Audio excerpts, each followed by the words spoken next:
Tingnan natin ko ano nagawa niya. Tingnan po yung aming manok. Dalawang nagatlimlim. Dalawa sila. Oh, anong tawag dyan, oh?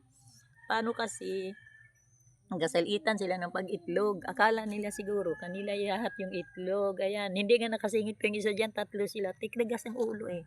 Dito sila sa pungol na nyog, itlog.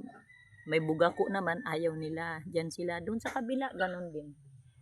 Doon din po. May ano doon, kaya lang umalis na yung isang inahin kasi hindi siya makaubra doon sa isang inahin.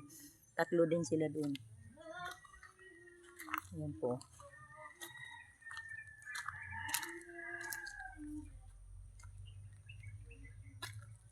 Diyan naman. Oh. Ayan oh, ang naglimlim. Oh, ayan. Ayan. Siya na may naglimlim dyan. Nasaan na yung mga anak mo? Humiwalay na talaga sa iyo. Iniwanan mo na. Ako. Ano na.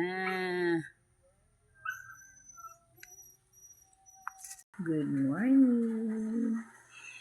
Siya ay ganyan pag natutulog po. Nasa bangko ang aming Sky. Hello Sky. Ganyan po siya. Ganyan lang po siya. Hello Kai Kai. Good morning. Ito'y tatlo sila eh. Na ano po yung dalawa. Wala na. Kakalungkot na mawala yung dalawa. Iyak ako ng iyak. Pati mga anak ko. Kasi ganyan namin sila kamahal. Ayan po siya. Natural lamang si Sky. Hi Kai Kai. Matalino po yan. Bright po yung aso ko niyan. Hello Sky. She is 7 years old na. Sky. Sky. Sky. Sky. Sky. Sky. Sky. Sky. Hello Sky. Matanda na po siya. Sky Sky. May araw na ano siya. May time na siya ay panahon na kumakapal na po ang balahibo niya. Ngayon ay nagkumakapal na nag-uumpisa na.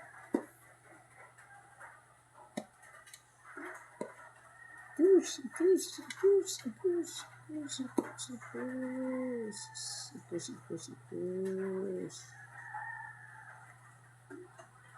push.